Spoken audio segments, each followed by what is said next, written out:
Hello and welcome to the All Round Coaching Podcast, episode number 47. It is just myself today. I'm just doing some bite-sized podcasts at the minute. Just the way with my brain works, when I get an idea in my head, I do just get it out now, because obviously if I do sit on it, it just evaporates into the abyss and I never think of it again. I'm the kind of person that can walk in a room and forget why they're there. So I thought it would be a good idea, and I know a lot of my clients find this quite helpful as well, and a few people do resonate with it. But one common thing that comes up, and it comes up throughout, no matter what clients I'm with, everybody always says it, and it is in regards to motivation. Now, it is a nice feeling, and it is a feeling like anything else, and obviously with any feeling, it's fleeting, so it isn't always going to be there. But I think a lot of people think when they start the journey, whether it's in the gym, fitness-related exercise, anything that's new, once that excitement goes, or they feel like, quote unquote, they're not motivated, they think that they have any excuse to give up because they expect that motivation to be there with them throughout. Yes, it is nice when it comes, and it is motivation that gets probably 90% of people started. That's not a statistical figure either, I've just plucked it out of my head. But it is that motivation feeling that gets people started, gets them into the gym and starts the journey. Now, that feeling, and I always say it to people, it is nice, but it isn't going to last and it isn't always there. And especially with myself at the minute, I think a lot of people think that, it's easy for you, you're a coach, obviously you live and breathe it, you work in the gym, so you're always going to feel motivated to train, and it's the opposite. I'd say, especially the past few months, I've found it so much harder to focus on myself when obviously I'm focusing on a lot of other people and then focusing on my own goals. And obviously I have not been motivated for a very long time. One thing that I do say, obviously I've got two things that keep me going. I've trained for obviously over 21 years. I'm going on 34, so I did start quite young. So people have to remember that I've got 21 years of habits and consistency there. It hasn't been done overnight, and it isn't going to remain if I just think, fuck it, I'm not going to do anything. Now, if I stop to train for some time, it's probably going to be harder for me to get back into it. But it's actually hard for me when obviously my career is in the gym. A lot of my time is in the gym, and a lot of my clients, obviously I'm putting my energy into them. So when it comes to myself and obviously training myself, my energy's already gone into my clients, whether it's the online or the few that I do actually have in person.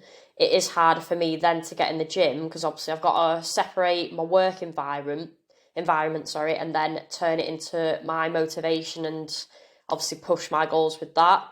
So no, it isn't easy for me being a coach, and it's made actually harder because I am in that gym environment.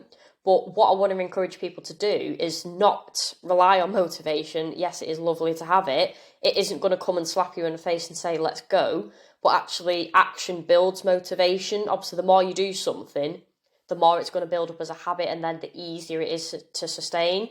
It isn't always going to feel easy, and you do get better. That's how you keep it going. But one thing that always sticks with me is obviously remembering why you actually started training. Now, I know a lot of people think, well, I started because I wanted to get lighter on the scales, I wanted to lose a little bit of fat, but it is always deeper rooted than that. So thinking about your why, for me, it was always not to be a weaker version of myself, and obviously my training is my armour. At one point, it was my only coping strategy, it isn't anymore. But think why you started.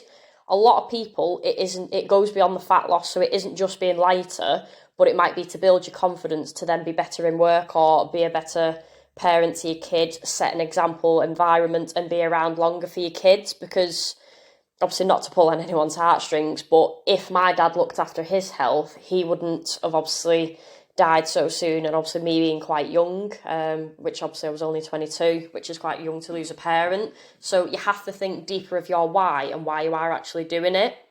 I know everybody just associates exercise with fat loss and the aesthetic sides, but if we just step outside of that and remember, obviously, we are exercising to focus on our health. Is it always going to be perfect? No, because in my eyes, and this is coming from someone that was a perfectionist, nothing is ever perfect. Like, the word obviously exists, but you won't always tick every box, and you won't always feel motivated to do it either. I think one thing I picked up from therapy is being a perfectionist, it isn't sustainable and it becomes more exhausting.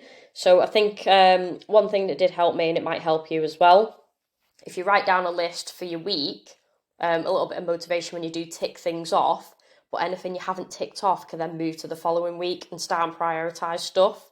So I try to say to clients, if you structure your week, set a time that you are going to train, make sure your environment supports that, so lay your gym stuff out, get everything the night before if you're going to train in the morning, and set your environment up to succeed that.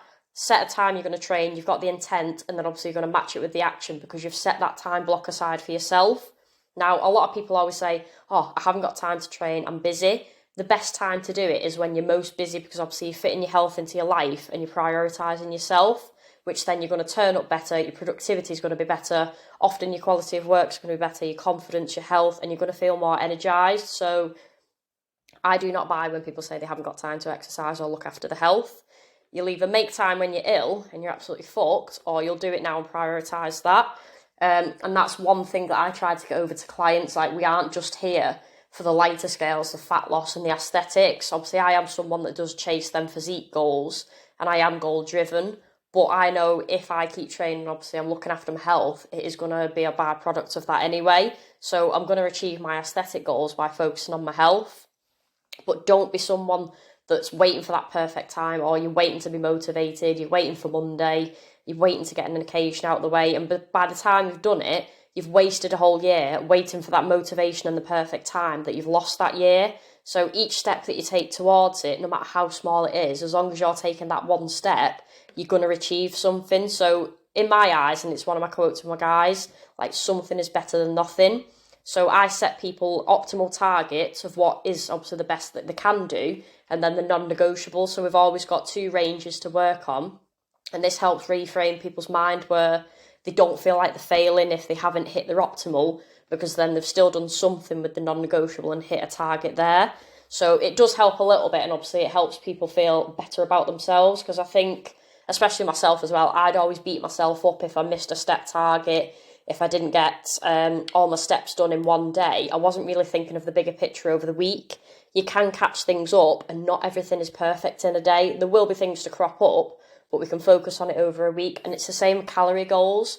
If you go over one day, there's nothing stopping you from pulling it back another day. It isn't, oh, fuck it, I fucked it for today. So hopefully this does help people a little bit of a reframe, and that's what I like to do with my clients as well. We aren't aiming to get it perfect, and we are looking after our health. We aren't just doing this to be a smaller version of ourselves. So if you are struggling, or you know someone that needs to hear this, drop a like, give it a share, and obviously they can reach out if they do need any advice. But I think for me at the minute, a lot of my content, and I'm posting it myself, and relating it back to a little bit of how I feel, and I know a lot of people resonate with that as well, so hopefully it is helpful. I will be back next week, and I'm putting these podcasts out on different days just to, one, not be a perfectionist myself, but two, still be consistent with that before I do take a little break. So hopefully you have found this helpful, and give it a share if you like.